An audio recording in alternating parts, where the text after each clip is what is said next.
Oke, bismillahirrahmanirrahim. Assalamualaikum warahmatullahi wabarakatuh. Selamat pagi semuanya. Hari ini kita lanjut ya untuk kelas kita di analisis proses bisnis. Jadi ada pembahasan lebih lanjut ya di sisi analisis. Nah, hari ini kita akan fokus di dua hal, adik-adik. Yang pertama adalah kalian akan tahu uh, penggunaan dari rich picture. Jadi rich picture. Kemudian nanti akan ada suatu case juga. Saya akan minta kalian membuat picture dan diagram aktivitas. Jadi diagram aktivitasnya. Nah, untuk di pertemuan 4 ini ada tools juga. Nanti saya akan coba pakaikan. Tools yang kita pakai adalah StarWML untuk membuat activity diagram, atau orang sering sebut dengan diagram activity. Nah, sarannya kita ya adik-adik sekalian nanti udah bisa menggambarkan ya proses bisnis ketika dia berjalan dengan menggunakan rich picture dan activity diagram. Nah, activity diagram sama rich picture biasanya juga kita implementasikan selain dalam proses bisnis. Kalian juga bisa menggambarkan ini nantinya ketika kalian mengusulkan skripsi, gitu ya. Jadi skripsi atau tugas akhir, kalian nanti akan diminta untuk membuat activity diagram, stress diagram, ada rich picture-nya, bisnis model atau proses bisnis yang kalian angkat untuk di tugas akhir. Itu biasanya akan dimasukkan juga ke dalam tugas akhir. Nah, kita kembali mengingat dulu ya, review kembali di sisi komponen bisnis. Kalau komponen bisnis kan udah ada beberapa roles ya, atau komponen yang antara lain bisa terdiri dari sisi tujuan. Proses bisnis ini udah punya goals, harapannya apa, kemudian batasannya atau boundary-nya apa, kemudian kita tahu juga apa aja sih inputan dan outputnya, keluarannya, kemudian sumber daya yang kita pakai seperti apa, terus urutan aktivitasnya ini juga udah kita pelajari kemarin di diagram real ya, yang saya minta untuk kalian coba kerjakan. Kemudian bagaimana suatu komponen itu bisa mempengaruhi dari satu organisasi ke organisasi lain sampai pada akhirnya dia menghasilkan suatu nilai untuk suatu stakeholder. Komponen sistem udah tahu ya, kalau ada istilah dari komponen, artinya komponen-komponen yang terkait dengan suatu sistem tersebut. Boundary ya terkait dengan bagaimana batasan sistemnya itu dibuat. Kalau kita bercerita batasan sistem, entah ketika kalian membuat sebuah aplikasi atau sistem yang dijalankan, dia punya mungkin batasan. Misalkan dia di sisi app itu hanya bisa jalan di aplikasi Android, misalkan. Kemudian dia hanya support untuk OS yang versi berapa, itu adalah sistem boundary. Jadi batasannya. Di tugas akhir pun sama nanti sebenarnya. Kalau kalian menyusun sebuah tugas akhir, kalian nanti akan diarahkan itu batasan batasan permasalahannya seperti gimana. Ya, itu juga ada nanti di tugas akhir. Kalian bisa baca-baca lebih detail di perpustakaan. Kemudian ada interface ya. Kalau kita cerita interface itu sebenarnya lebih ke arah bagaimana sih menghubungkan antara keinginan si pengguna dengan harapan atau goals dari si pengguna. Kita tahu apa input dan outputnya sehingga kita bisa lakukan prosesnya untuk menghasilkan sebuah keluaran, dan ada goals atau tujuan dan ada sasaran yang ingin dicapai, sasaran yang dicapai di dalam suatu sistem. Nah, ingat kalau kita bercerita sebuah satu skematik besar terkait dengan proses bisnis, gitu. Jadi terkait dengan proses bisnis yang mesti diperhatikan adalah interface itu ada di bagian mana. Nah, interface itu sebenarnya dia berada di antara satu subsistem dengan subsistem yang lain. Jadi ibaratnya dia menghubungkan antara satu subsistem dengan subsistem yang lain. Misalkan ya, kalau kalian ngebuka Facebook gitu, ngebuka Facebook. Facebook itu halaman home. Ini halaman home. Kemudian ada tombol untuk profile di sini misalkan. Ya, ini tombol profile. Ya, jadi nah, ini kita sebut dengan subsistem gitu ya. Kemudian ketika ini dipencet akan menampilkan halaman profile. Ini akan menampilkan halaman profile. Sini ada foto kalian. Gitu ya. Kemudian ada penjelasan-penjelasan misalkan. Nah, ini juga disebut dengan satu subsistem. Nah, tapi dari satu tombol ini ke tombol yang tombol ini menampilkan ke subsistem yang lain, itu pasti diawali dengan adanya interface. tidak ada interface atau penghubung dari satu subsistem ke subsistem yang lain. Yang mesti diingat, satu subsistem itu dia punya batasan atau boundary. Ya, jadi ini kalau kita cerita subsistem, kalau yang diceritakan adalah halaman profile, berarti ini adalah boundary-nya hanya sampai di halaman profile. Tidak boleh ada di situ tentang apa namanya settingan, intinya nggak boleh ada campur lah. Ya. Intinya dia hanya fokus di halaman profile, kira-kira apa aja data yang dimunculin di halaman profile, gitu ya. Batasannya hanya sampai di sana. Ingat ada boundary-nya, ada batasannya dari satu sistem. Memahami ini akan membantu kalian juga nanti ke depannya kalau menjadi programmer yang baik, supaya tahu apa sih batasan dari satu sistem itu ketika kalian menjelaskan ke kliennya kalian. Kemudian boundary juga gabungan dari satu keseluruhan sistem yang mesti diingat ya. Jadi kalau gabungan keseluruhannya ini adalah boundary-nya. Ya. Jadi boundary itu bisa terdiri dari batasan satu subsistem ataukah gabungan dari suatu subsistem. Kemudian di mana letaknya input, proses, dan output? Input, proses, dan output dia ada di dalam suatu subsistem. Jadi ada di sini nih. Kalau kita bercerita halaman profile, di situ kan pasti ada halaman input ya. Input untuk status gitu ya. Kemudian ada input untuk tombol simpannya dan lain-lain. Jadi ada inputnya. Diproses, bagaimana prosesnya datanya bisa tersimpan dan output itu akan keluar. Jadi bisa dilihat ya hubungan antara input, proses, output, boundary, interface, sampai dengan istilah subsistem. Jadi kalau digambarkan secara garis besar itu seperti ini. Nah, di satu proses bisnis ini dia harus punya tujuan. Nah, kalau kita ngebuat sistem harus ada goals yang kalian mau capai. Jadi mesti diperjelas dulu apa sih goals atau tujuan dari sistem ini itu dibangun. Kemudian untuk apa sih prosesnya itu dikerjain. Nah, beberapa hal ini mesti terjawab sebelum kita nge-develop sebuah aplikasi. Ini mesti tahu dulu. Kemudian kalian juga udah bisa memprediksi di awal ya, kira-kira batasan dari aplikasi atau sistem yang dibuat. Jadi tahu boundary-nya, scope-nya itu sampai di mana, ruang lingkup prosesnya itu harus terdefinisi juga secara jelas. Tujuannya apa? Agar lingkup prosesnya itu dia bisa lebih clear di awal, terdefinisi jelas, dan memudahkan kita untuk menganalisis. Sekali lagi ya, memudahkan kita untuk menganalisis. Jadi mesti kalian cari tahu dulu, ketika kalian membuat satu sistem, itu mesti dapat apa goals-nya, prediksi dari batasan atau boundary dari sisi scope aplikasi yang kalian buat. Nah, kalau kita bercerita input, ya seperti biasa, sistem yang bekerja untuk mengatur bagaimana proses inputan data yang ada dalam sistemnya. Gitu.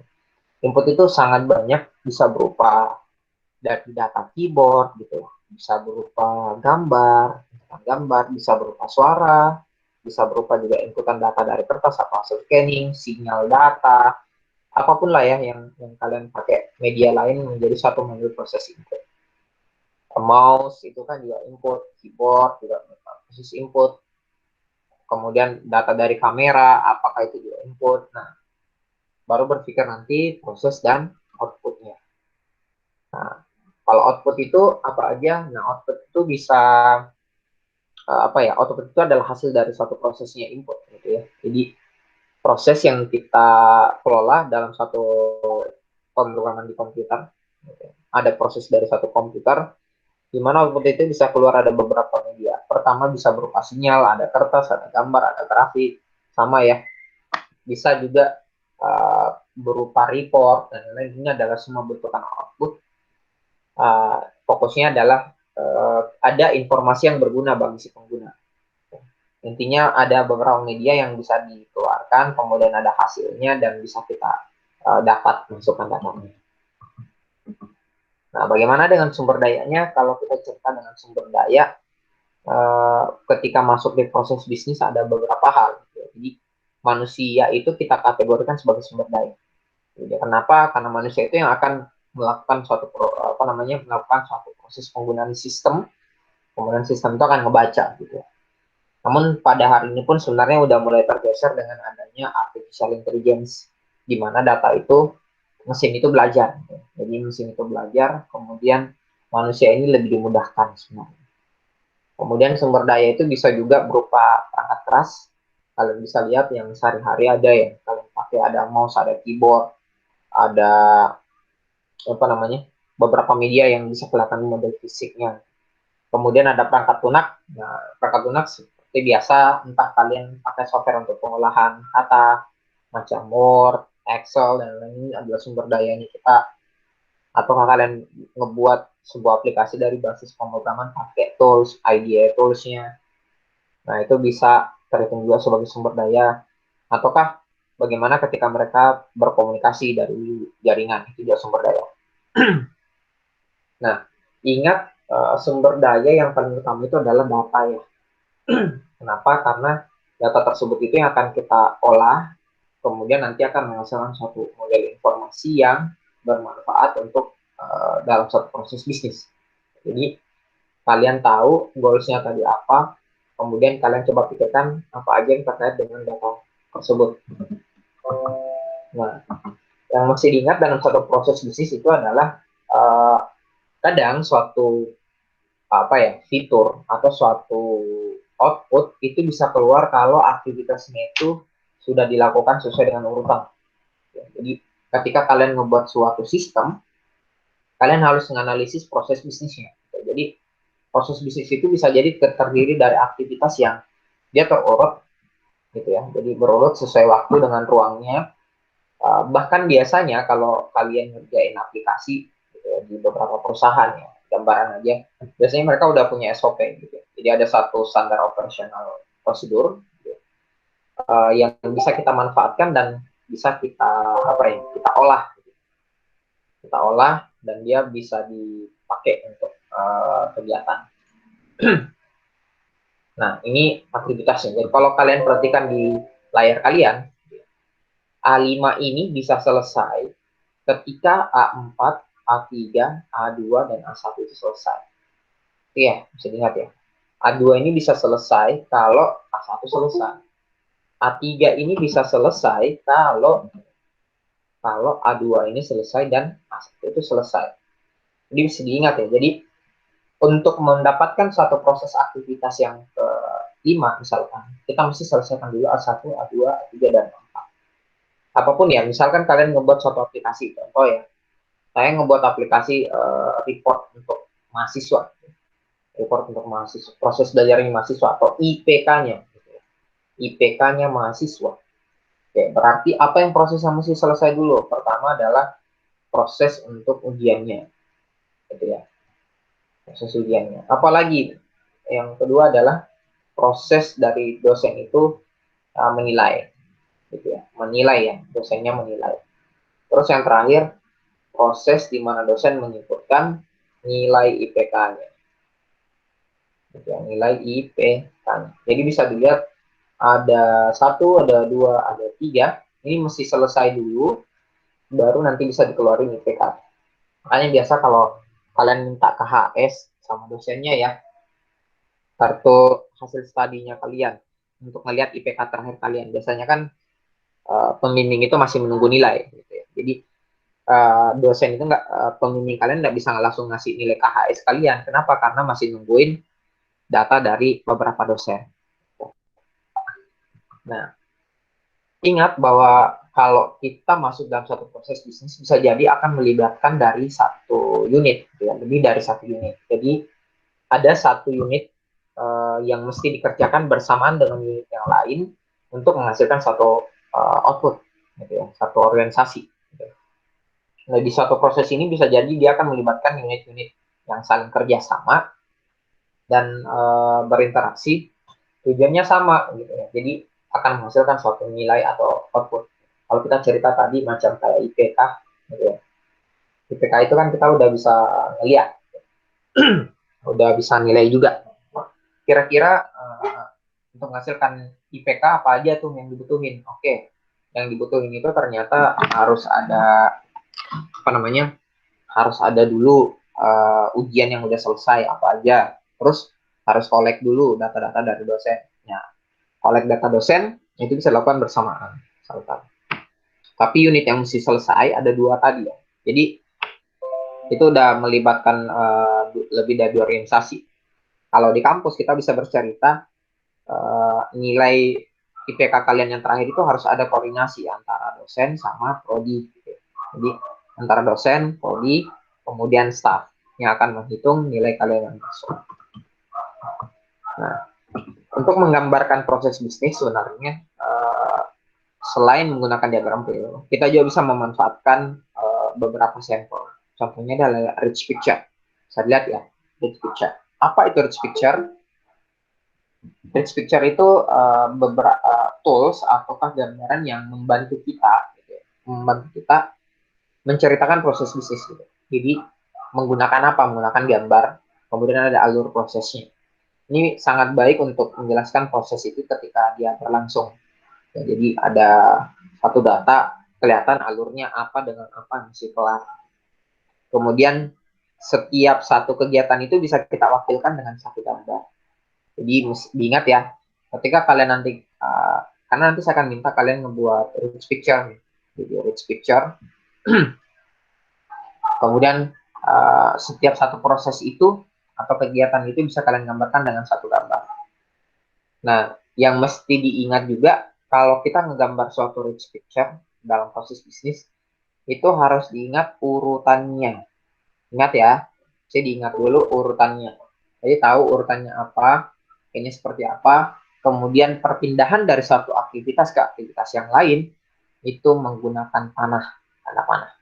Jadi menggunakan tanda panah dari kegiatan ke kegiatan yang ada berikutnya. Nah, contohnya kayak gimana sih? Nah, ini bisa dilihat ya di layar kalian. Ini contohnya. Misalkan di kampus saya bercerita rich picture yang berkait dengan administrasi akademik. Ini administrasi akademik. Saya akan bercerita rich picture-nya. Pertama adalah proses di mahasiswa baru. Orientasinya, mosnya, dan seterusnya. Saya akan wakili dalam bentuk gambar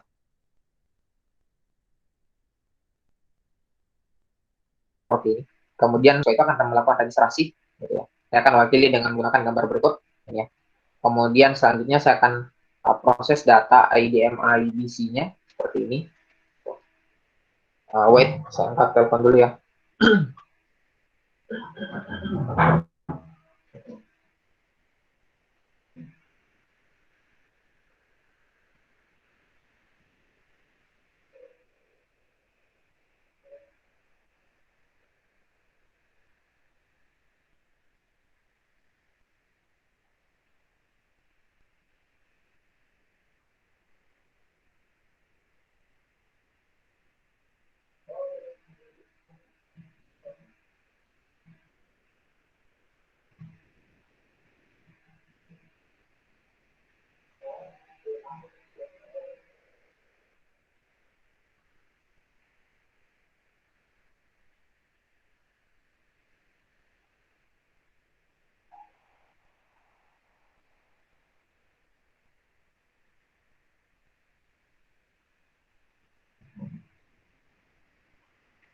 Oke, kita lanjut lagi.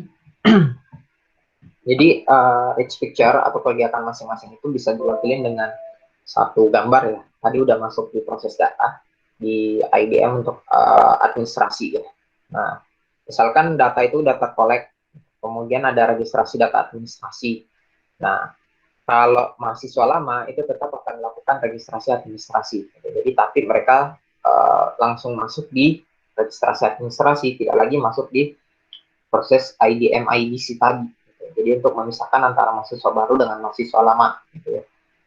Kemudian dari sini akan masuk ke proses daftar ulang, ya, di mana mahasiswa lama itu tetap mesti memilih ya KRS yang apa namanya mata kuliah yang mana yang dia akan diatur.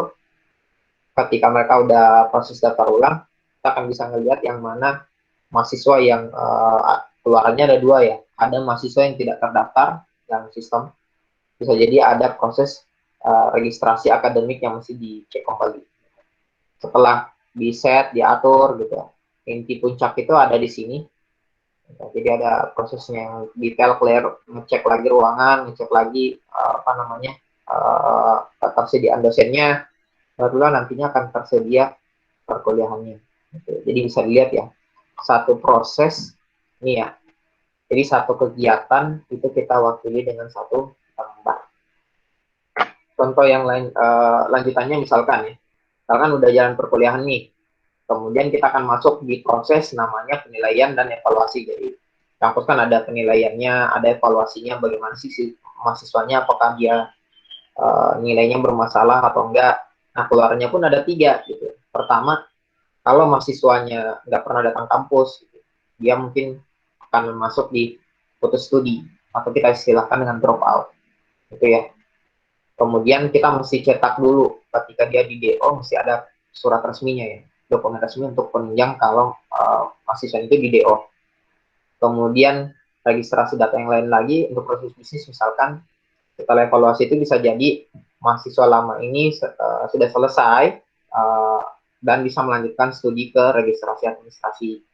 Ataukah keluaran yang lain adalah si mahasiswa ini adalah mahasiswa lama dan yang sudah akhir, nah di mana mereka sudah selesai dan lulus. Oke, dan kalau lulus pasti kan ngebutin data apa aja tuh. Datanya mulai dari proses ijazah, transkrip nilainya, sampai dengan ijazah dan transkrip nilai itu akan dicetak. Jadi ini adalah output akhirnya. Gitu ya, output akhirnya. Nah, contoh yang lain, misalkan di rich picture lagi ya, ini contoh rich picture lagi. Saya misalkan ngebuat satu sertifikasi. Jadi satu sertifikasi, kalau orang mau sertifikasi entah informasi produk jasa dan lain-lain itu harus melakukan pemeriksaan bersyarat, persyaratan. Gitu ya. Jadi akan ada acuan. Pertama, penyusunan dari data acuannya apa aja, kemudian ada penerbitan SP3-nya, kemudian SP3 itu akan dibawa atau masuk di alat uji, kemudian masuk di penerimaan lab uji, kemudian nanti ketika diuji proses pengujian akan ada hasil uji dan akan dievaluasi lagi hasil ujinya. Keluarannya akan ditanyakan apakah dia lulus atau tidak. Kalau dia lulus akan keluar SP2, jadi penerbitan sertifikat dan orang bisa ambil sertifikatnya. Kalau dia nggak lulus, nanti akan ada informasi pemberitahuan gimana aja komponen dia nggak lulus, kemudian harus memodifikasi perangkat, kemudian dia lakukan permohonan persyaratan ulang kembali untuk diproses ke acuan yang awal. Ini bisa dilihat ya, ini adalah rich picture-nya. Nah, kalau kita bercerita misalkan bisnis sablon, nah bagaimana rich picture-nya?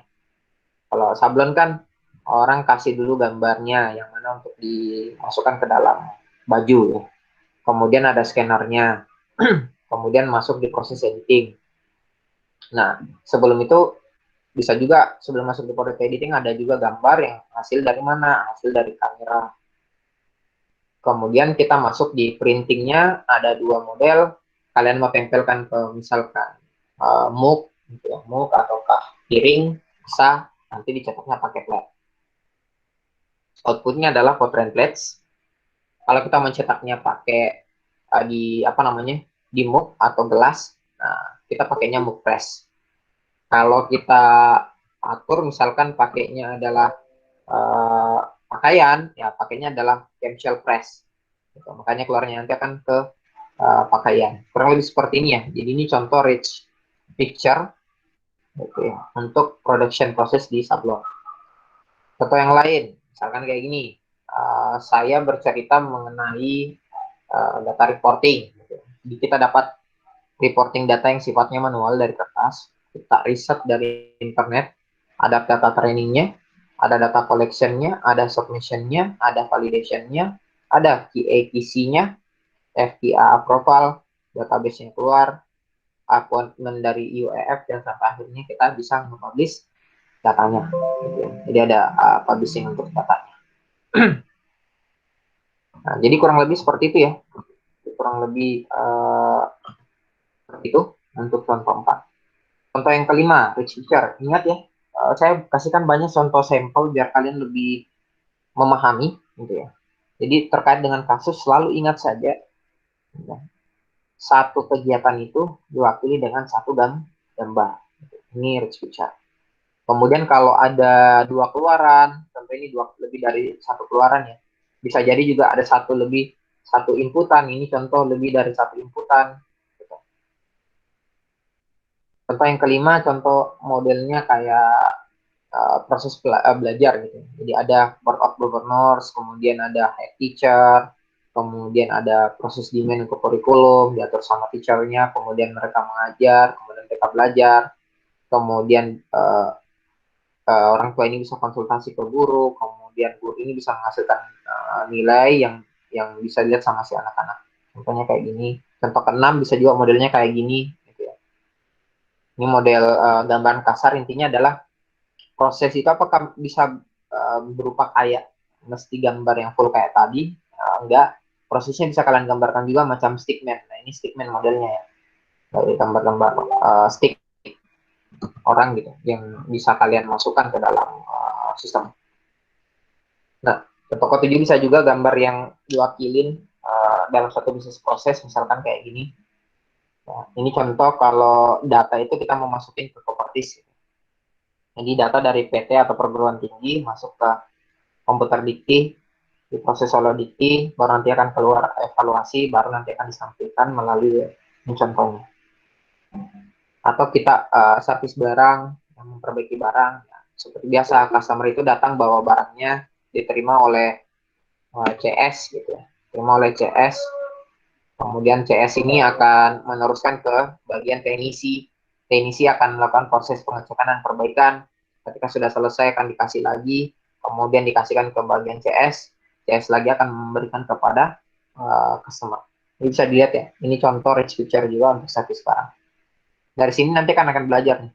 Oh, di sini butuh form untuk menyimpan form untuk orang ketika memasukkan barang. Di sini butuh form untuk pengecekan validasi barang. Di sini form butuh untuk ketika selesai perbaikan barang dan seterusnya. Ini model rich picture ya, jadi sudah ada 7 sampel yang saya kasihkan. Gitu ya. Kalian bisa pelajarin, lihat lagi kembali sampel-sampelnya, apa contohnya. Yang mesti diingat adalah rich picture ini bisa kalian lakukan ketika kalian sudah selesai ngewawancarai, kalian sudah selesai memahami proses bisnisnya, baru kalian bisa memindahkan ini menjadi sebuah rich picture. Kalian nggak bisa nyusun rich picture kalau sama sekali nggak memahami situasi dari organisasinya atau proses bisnisnya. Solusinya adalah dengan cara kalian kumpulin data. Sebelumnya saya sudah mengajarkan bagaimana cara mengumpulkan data, baik itu menggunakan survei, wawancara, GAD, itu udah saya ajarkan. Nah, kita lanjut untuk proses bisnis yang lain, adik-adik sekalian, kalian bisa menggambarkan juga dalam bentuk activity diagram. Yang mesti diingat adalah activity diagram ini juga nantinya akan kalian implementasikan dalam skripsi kalian. Oke, jadi ketika kalian udah memahami proses bisnisnya, udah lakuin wawancara juga, tahu masalahnya apa, dan kalian membuat satu solusi, kalian akan gambarkan dia dalam satu activity diagram. Nah, kita mesti tahu apa itu activity diagram. Activity diagram itu adalah proses bisnis atau urutan aktivitas dalam suatu aktivitas di bisnis. Gitu. Jadi ada urutannya, ada gambarnya, ada pemodelannya di masing-masing model, di masing-masing data. Yang mana kalau dia diproses, yang mana dia keluar kalau dia ada cabangnya ada 2 dan seterusnya. Nah, activity diagram ini kadang sering dipakai gitu, untuk memodelkan bisnis. Kita bisa lihat tuh urutan dari aktivitas proses bisnisnya. Struktur diagram ini atau istilahnya activity diagram ini dia mirip flowchart, dia mirip flowchart. Ada data flow diagram yang bisa kita pakai untuk perencanaan yang terstruktur, dan activity diagram ini sangat-sangat bermanfaat buat kita gitu ya. Sebelum kita memproseskan atau ngebuat suatu sistem dan membantu kita dalam dokumentasi. Ini yang mesti diingat ya, membantu kita dalam dokumentasi. Nah, dalam dokumentasi ini juga pasti akan lebih memudahkan kita memahami bagaimana sih organisasi ini berjalan sebelum sistem ini kita buat. Ini di activity diagram.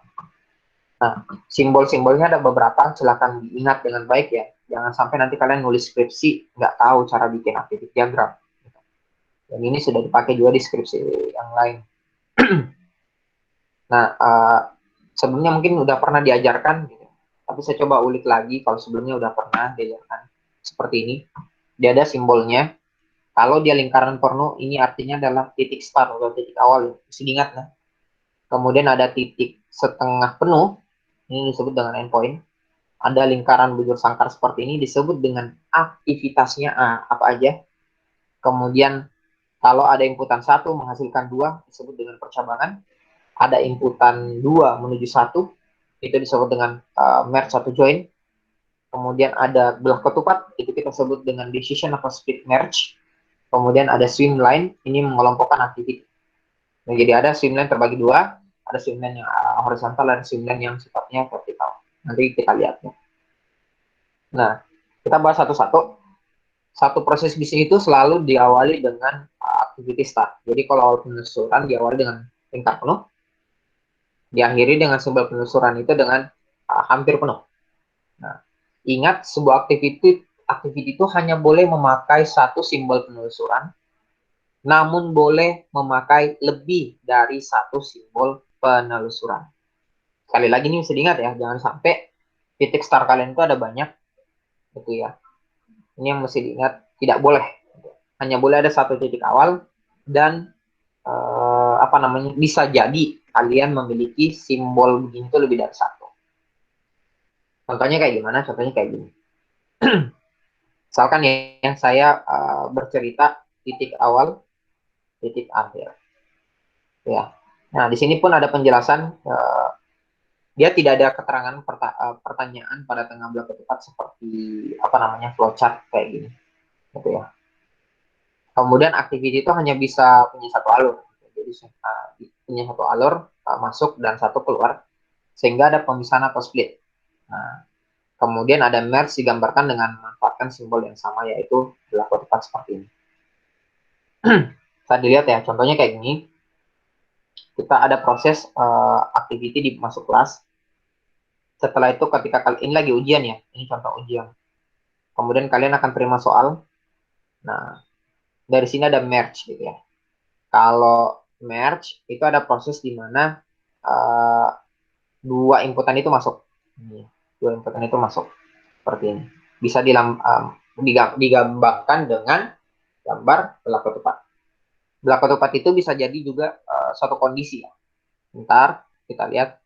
Kemudian kalian setelah terima soal, kalian akan jawab soalnya. Jika sudah selesai, seperti ini. Sudah selesai. Kalau belum selesai itu kan kembali lagi di atas mesti ngejawab.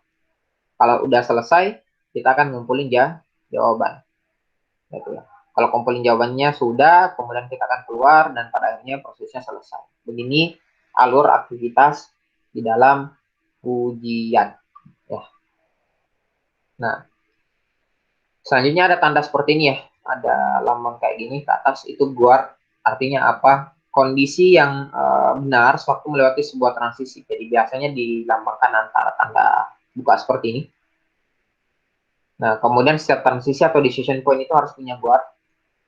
Jadi guard itu dia harus konsisten, tidak overlapping.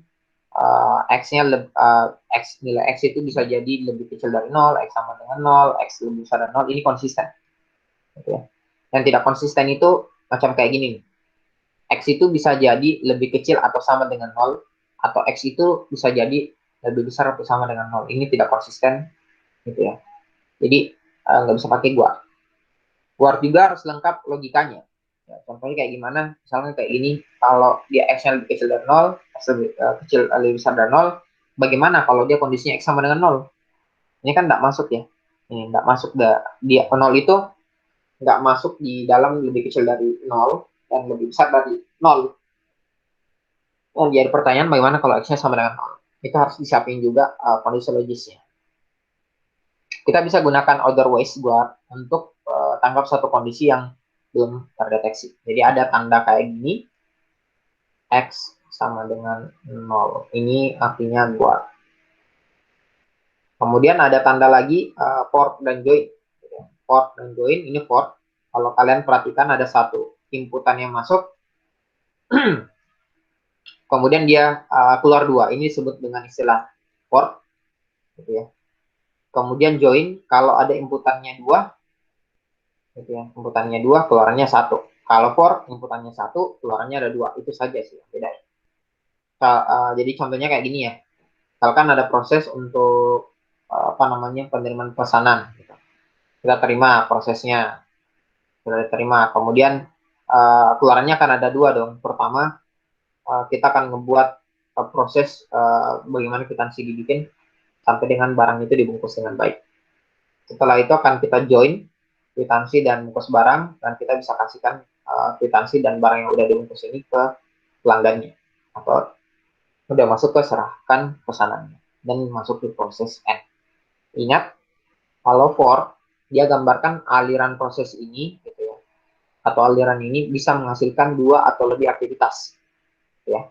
Sedangkan join itu menggambarkan dua atau lebih aktivitas yang menyatu dan melanjutkan ke sebuah aktivitas atau satu aktivitas.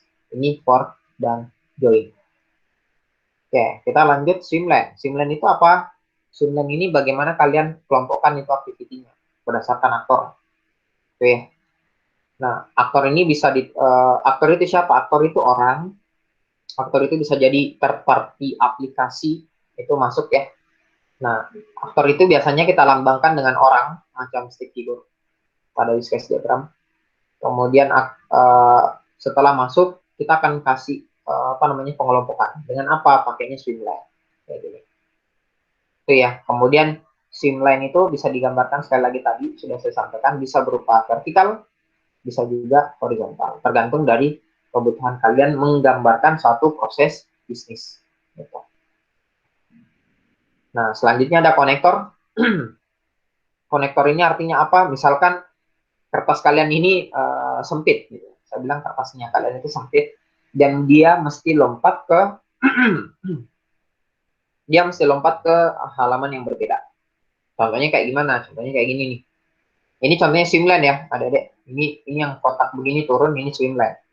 Namanya. Ya, jadi ini namanya swimlane. Jadi swimlane yang pertama ada namanya pelanggan, swimlane yang kedua namanya adalah petugas atau penjual. Jadi kita bisa tahu, oh semua yang di dalam kotak ini adalah aktivitasnya si pelanggan.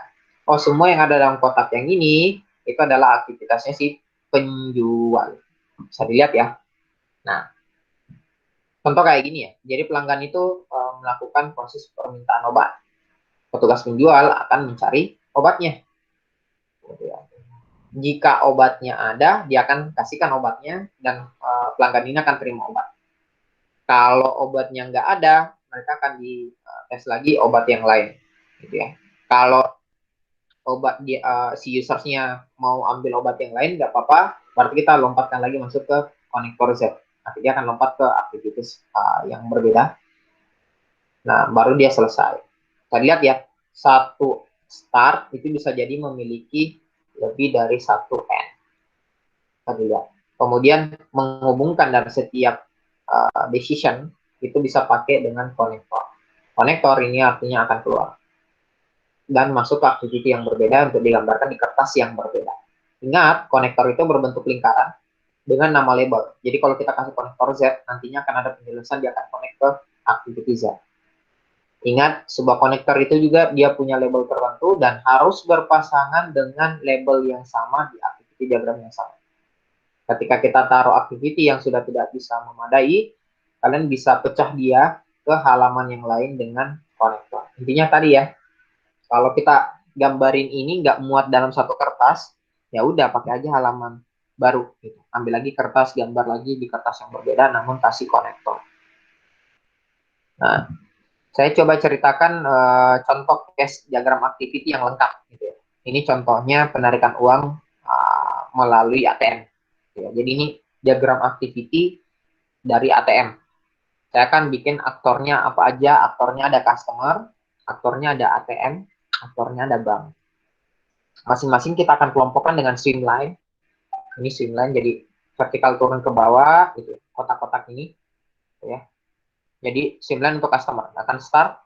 Customer kan pasti masukin kartunya, memasukkan PIN-nya, kemudian dia akan connect ke bank. Bank akan ngecek authorisasi dari PIN-nya, benar atau enggak. Kalau dia benar, nantinya akan ditampilin ke customer, di mana customer akan menginputkan berapa sih biaya yang mereka mau tarik. Kalau dia PIN-nya salah, gitu, prosesnya salah, dia akan masuk ke eject card. Ya, eject card, kemudian orang bisa ambil cardnya, kemudian prosesnya selesai. Dan mereka harus mengulangin lagi. Ya. Kemudian kalau sudah menginputkan jumlah uang yang mau diambil, bank data akan masuk ke bank, kemudian bank akan ngecek balance saldonya. Kalau saldonya itu lebih besar atau sama dengan dari saldo yang mau diminta, kita bisa kasih keluarkan uangnya. Ingat sekali lagi, di sini ada dua proses yang akan keluar. Makanya kita pakai for. Ya, for. Di mana satu akan mengeluarkan uang dan otomatis akunnya itu akan masuk sebagai debit. Uangnya akan dikurangi. Setelah itu prosesnya akan ada join. Ketika si customer udah mengambil uang, ada proses join sini di mana akan menampilkan balance-nya biayanya. Oke, apa namanya sisa uangnya saldo. Setelah itu baru kartunya dikeluarkan dan orangnya bisa ambil kartunya. Dan selesailah prosesnya aktivitas untuk penarikan uang dari bank ATM. Kurang lebih seperti ini, ada ya. Jadi ini contoh activity yang lengkap kalau misalkan kita menarik uang dari ATM. Contoh yang lain, misalkan apa namanya proses yang ada di toko. Saya akan bikin aktornya apa aja. Pertama ada di bagian gudang, ada aktor yang handle pembelian, ada aktor di supplier. Aktivitas start, oke, di bagian gudang itu akan kasih informasi barang apa yang akan dipesan. Kemudian pembelian ini akan terima informasinya apa, dia buat surat perintah pembeliannya, supplier ini akan terima surat perintah pembeliannya, mereka kirim barangnya disertai faktur pembelian, nantinya akan diterima bagian gudang, gudang akan terima buat SPBJ, artinya surat apa namanya pemberitahuan bahwa barang itu sudah diterima, kemudian bagian pembelian akan tanda tangani, diterima SPBJ supplier, konfirmasi bayar, pembelian akan bayar, kemudian supplier terima barang, buat kwitansinya, dan pembelian itu akan terima kwitansi dan berakhirlah proses. Jadi bisa dilihat ya, aktivitas yang kita lihat di depan mata kita, di belakang itu ada proses sebenarnya yang berjalan. Aktivitas yang kita lakukan selama ini mungkin narik uang dari ATM, ada proses di belakangnya. Nah, itu semua dituangkan dengan apa? Kalian bisa pakai rich picture, kalian bisa pakai activity diagram. Saya menyarankan lebih mendalam, pelajarilah activity diagram. Contoh yang lain, misalkan apa namanya di klinik, kayak aktornya ada pasien, dokter, sama staf penjualan. Jadi pasien akan masuk ke dokter, minta untuk diperiksa matanya, dokter akan lakukan pemeriksaannya, dokter akan buat kacamata pasiennya, kemudian pasien akan terima resep dari dokter, pasien akan pilih kacamatanya, buat pesanan untuk kacamata, terima sama staf, buatkan kacamata berdasarkan pesanan, bikin tagihannya, kemudian pasien terima, dia lakukan pembayaran, kemudian staf penjualan buat kwitansi pembayaran, dan pasien akan terima kwitansi pembayaran dari pemesanan kacamatanya. Kurang lebih seperti ini ya. Jadi akan kelihatan, oh dokter itu hanya ngerjain ini dengan ini, staf itu ngerjain ini dengan ini, oh pasien itu ngerjain ini, sampai dengan terima kwitansi. Kurang lebih seperti itu. Ada pertanyaan sampai di sini ada deh? Untuk di diagram activity. Ada pertanyaan? Silakan.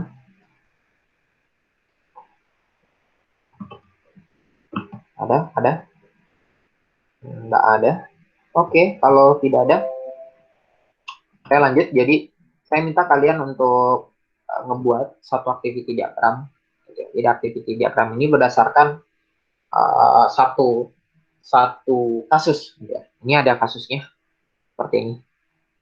Jadi, silakan bikin activity diagram berdasarkan kasus keanggotaan member di Sport Center. Namanya adalah Ceria Sport Center.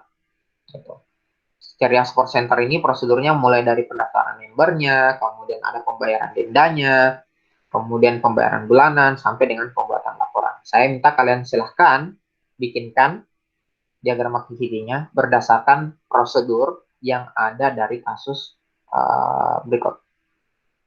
Jelas ya untuk yang mau dibikin. Ada pertanyaan sampai di sini mengenai hadiahnya yang akan kalian kerjakan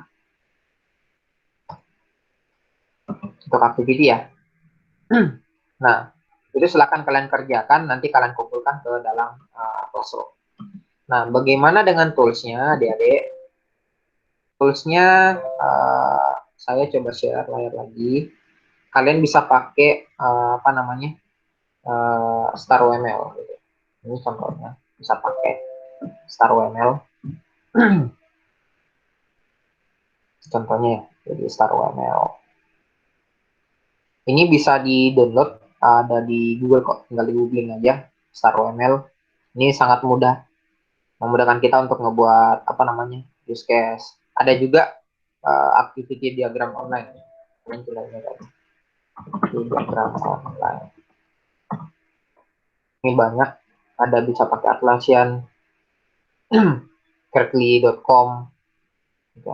Ada online visual paradigm, Draw.io app. Ini bisa tinggal dipakai. Nah, kayak gini. Ini ya, jadi ada banyak tools bisa dipakai. Saya intinya membebaskan kalian, silahkan gunakan yang mana aja untuk bikin activity diagram ini. Nah, kalau pakai StarWML itu lokal kok, jalannya nggak perlu akses internet. Tinggal diklik aja ini, default approach. Nanti di sini tinggal klik 2 kali, klik kanan. Saya add diagram namanya activity diagram. Nanti tinggal bikin aja titik startnya, titik end-nya di mana.